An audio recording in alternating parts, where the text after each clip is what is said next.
En un video previo analizamos lo que en ese momento denominamos como ley de posiciones. Vamos a tratar de desarrollar en este el concepto de ley de velocidades, es decir, la expresión o modelo que vamos a utilizar para poder determinar la velocidad final de un móvil. Con esto quiero decir que la ley de velocidades nos va a ayudar a calcular la velocidad que llevará un cuerpo que está en movimiento con una aceleración constante. Estamos considerando que la trayectoria es rectilínea y que el tiempo lo conocemos o lo podemos determinar. Como ustedes recordarán, la aceleración la habíamos definido como el cociente entre la velocidad final menos la velocidad inicial y el tiempo final menos el tiempo inicial. Realizando un proceso de despeje y asumiendo que la diferencia de los tiempos me genera un solo valor al cual denotaremos simplemente por t, somos capaces de determinar que la expresión que tienen en su pantalla es a lo que definiremos como ley de velocidades.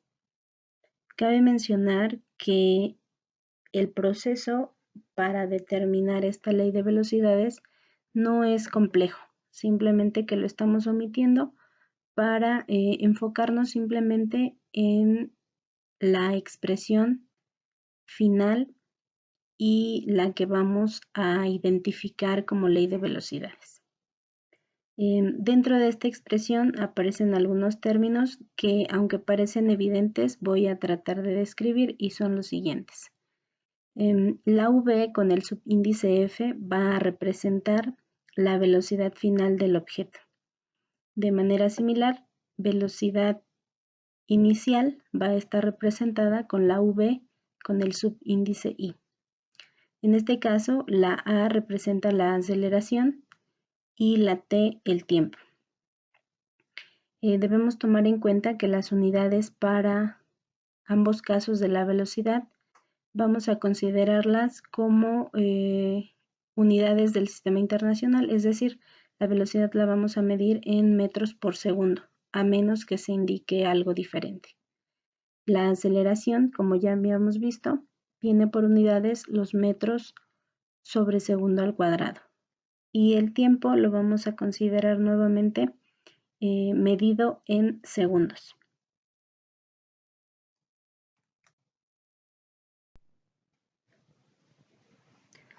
Además de la ley de velocidades, podemos establecer algunas otras ecuaciones que son de suma importancia dentro del estudio del movimiento uniformemente acelerado.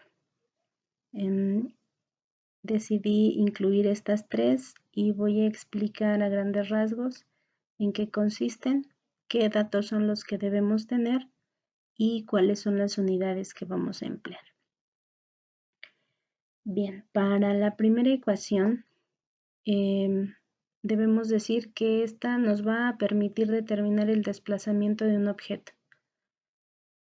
Los datos que debemos tener de manera inicial son la velocidad con la cual el objeto comienza su movimiento, el tiempo durante el cual desarrolla dicho movimiento y la aceleración presente en esta situación.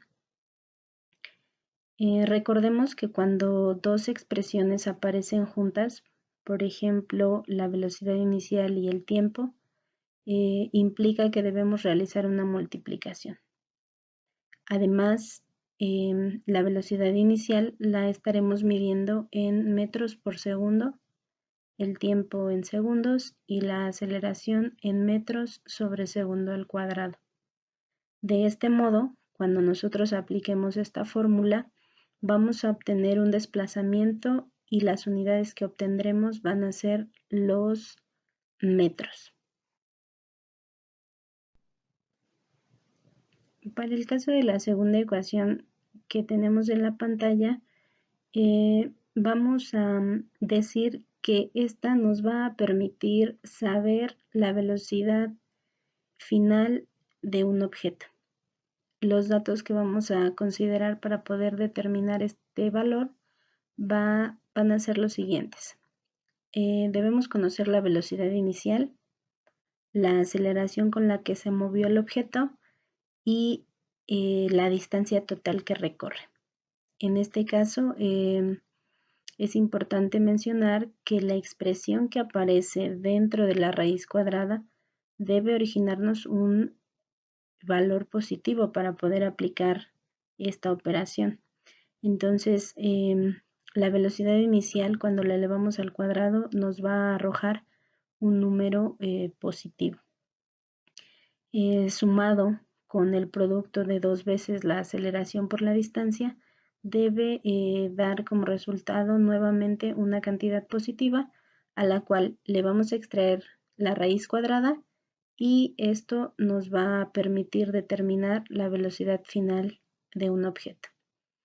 Es evidente que a partir de estas ecuaciones nosotros podemos realizar despejes y obtener otros datos, pero esto se va a ir adecuando según el problema lo requiera.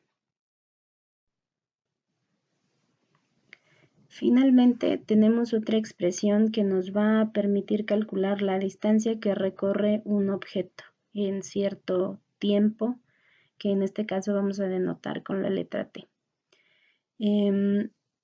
Es muy similar a la expresión 1, pero vamos a identificar los cambios que presenta. Comparada con la expresión 1, teníamos que usar la velocidad inicial. En este caso, para la tercera expresión vamos a ocupar la velocidad final del objeto. Además de que en lugar de hacer una suma, ahora estaremos calculando una diferencia. Entonces, aunque aparentemente las expresiones son similares, los datos hacen que podamos nosotros determinar cuál de las dos se deben usar. Insistimos que la ecuación que ustedes elijan para resolver un problema debe estar basada en los datos que el mismo problema indica o los que se pueden calcular de manera previa con los datos que nos arroja el problema originalmente.